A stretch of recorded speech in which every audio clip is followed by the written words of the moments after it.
to serve their country they had unfortunately passed away. At that time, they called the family members of these dead soldiers and asked them what the caste of their dead sons, brothers, fathers, and husbands was.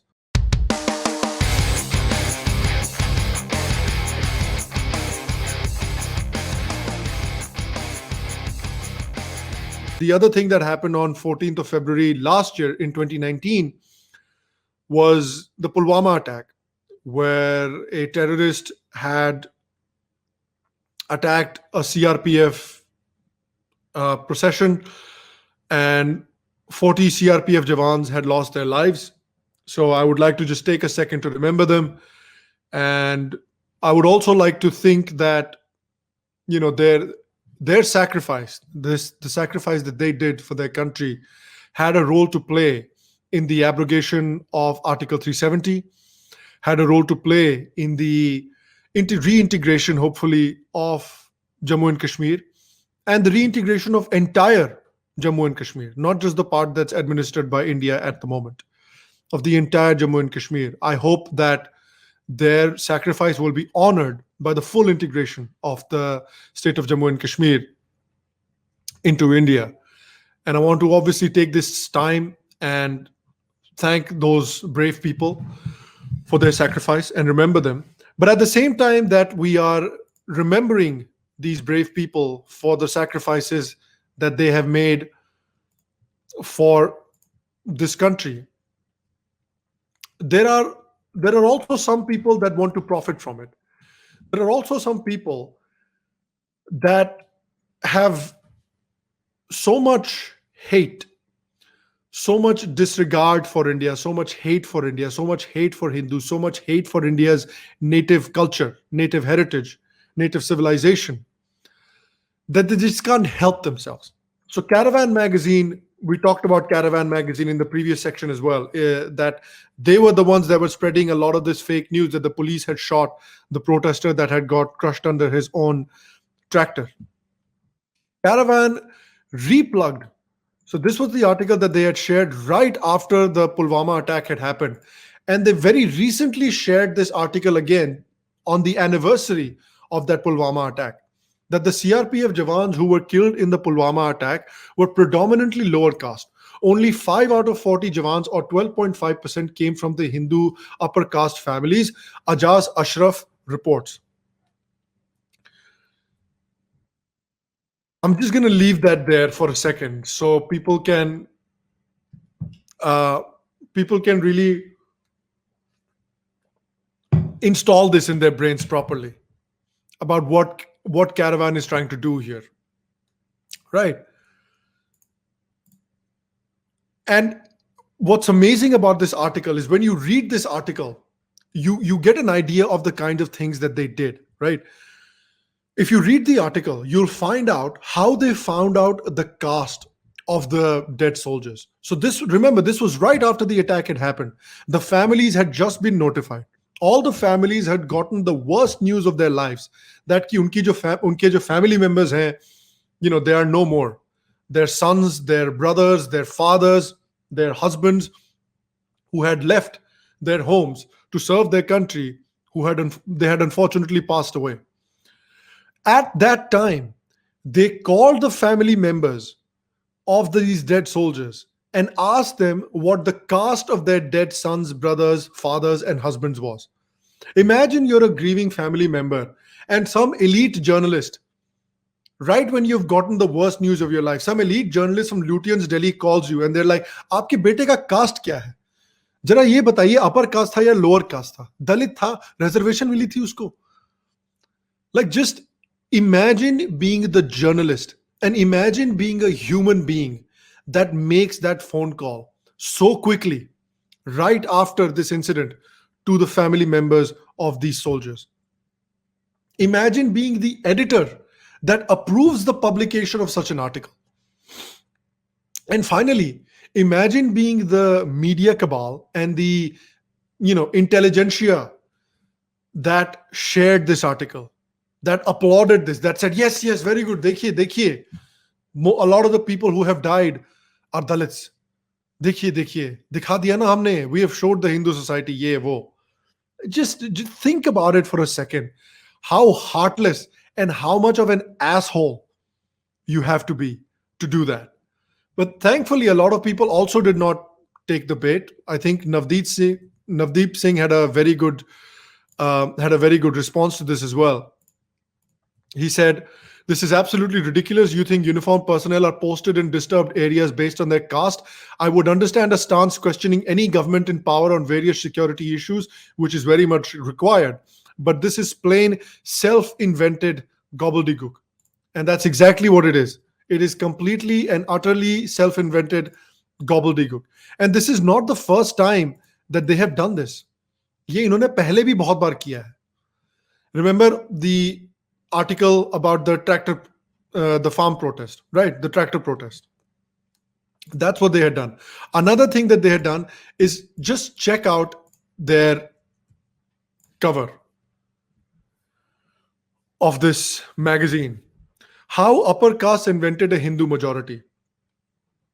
You can see the cover. The cover is of a apparently Brahmin man. And the idea here is that just like the anti-Semitic tropes that you used to see, right? That Jews control the world, Jews control all the money, Jews control all the banks, that kind of stuff. We are seeing the same kind of anti-Brahmin content here as well. That Brahmins somehow control the entire country. Brahmins somehow control every single aspect. All the banks and every single aspect of Indian society is controlled by the Brahmins. This is very similar to the kind of like anti-Semitic cartoons and content that we used to see from the far right. This is the kind of stuff that we used to see. This is the kind of stuff that we used to see. Look at this. Look at these cartoons. These are all cartoons that were made about the Jews by the far right. And you'll see that they have similarities. Look at this.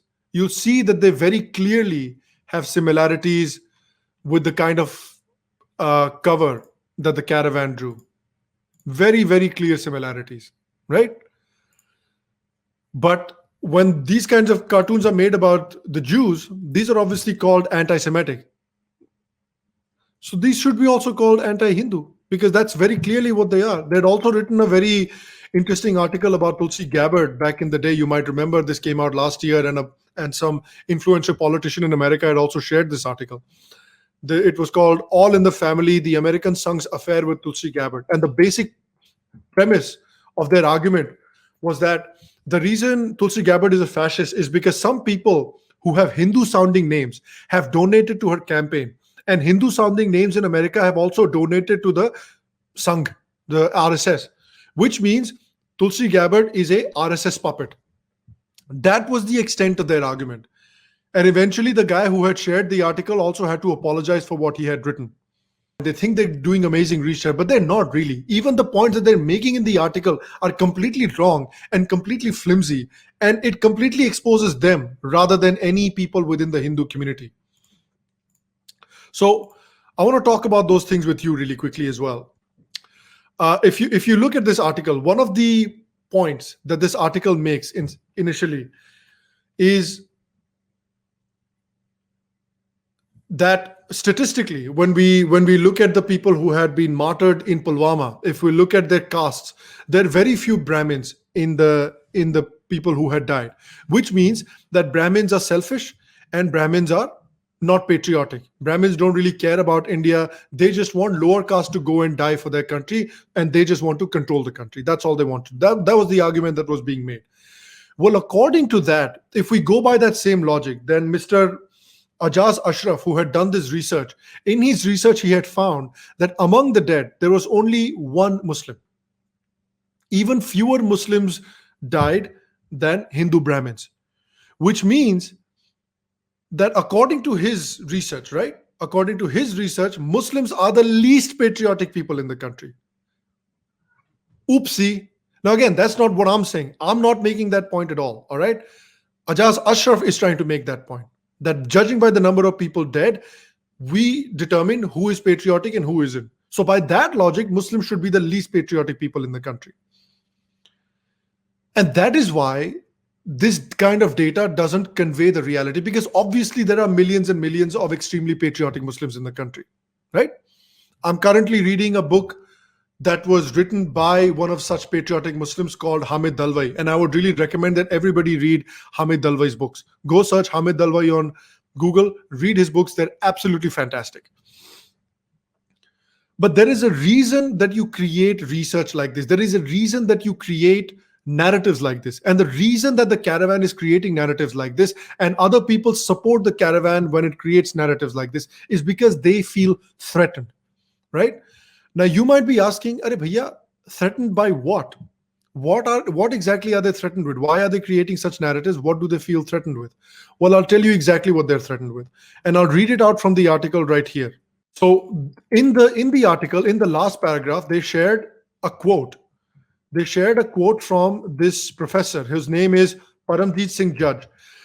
So according to Paramjit Singh Judge, a professor of sociology at the Guru Nanak Dev University in Amritsar, such Hindutva nationalism subsumes the story of caste and class because of the role it plays in politics.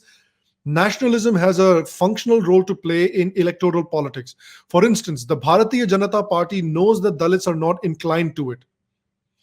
And this last sentence is very, very important. He's saying that the Bharatiya Janata Party knows that Dalits are not inclined to it. And that is why they're using the Dalits and sending them to the killing fields to get murdered. But this last line is completely and utterly untrue. It's completely and utterly untrue, because there was a survey done by Lokniti CSDS, and there was a book written called The Rise of the Second Dominant Party System in India, BJP's New Social Coalition in 2019. It was written by researchers Rahul Verma and Pradeep Chibbar. In this research, they have found that the BJP has substantially increased its support base among rural, poor, and lower caste voters. The rise of the BJP is not an upper caste phenomenon, nor an example of Brahmin lash, where the privileged upper caste, angered from the rise of lower caste, voted for the BJP. Using the NES 2019 data, the researchers created 5 kinds of BJP voters: upper caste, OBC, SC, ST, and others. The paper shows that the party has substantially increased its support base among rural, poor, and lower caste voters. While the party is often dubbed as anti-Muslim, BJP has also shown a marginal increase in the Muslim support base, right? And it's better explained over here in these graphs as well. This is from Nonsensical Nemo on Twitter. BJP has increased its vote share among every single class, but most among the poorest. So among the poorest, among the SC, ST classes, which Caravan is saying that the SC, STs and the poor people do not vote for Modi. In fact, it was the SC, STs, it were the poor classes who saw the biggest increase in vote share in voting for the BJP. This is the reality, and this is what makes them extremely nervous. It makes them extremely nervous because if I go back to that Swarajya article, another thing that they found in their research was that there is a pan-Hindu unity emerging. Rahul Verma said that the BJP social base has now become broad-based and it mirrors the Hindu society as well. And this is the part that really scares the shit out of them. Because slowly and steadily, a pan-Indian, pan-cultural, pan-India cultural consolidation is happening. It's getting harder to divide Indians on the basis of caste. A pan-Hindu identity is emerging. If that consolidation continues to happen, then all of these organizations like Caravan, all these journalists who make their living by exploiting societal divisions within Indians, particularly within Hindu society, भैया उनका तो काम ही खत्म हो जाएगा. काम क्या करेंगे वो? They'll be completely out of work. What will they do? Then they'll have to do actual journalism. Their entire cottage industry will collapse. Because if Indians stop caring about caste and place their culture, place their civilization, place their country above their caste, that's obviously a wonderful, wonderful, wonderful thing for India. But it's a horrible thing for people like the Caravan. It's a horrible thing for Arfa Khanum. It's a horrible thing for Ravish Kumar. It's a horrible thing for that entire bloody Lutyens cottage industry. And this kind of consolidation leads to a natural extinction of these dinosaurs like the Caravan. And they are dinosaurs. They are from another time. They are from a time where Hindu society could very easily be divided.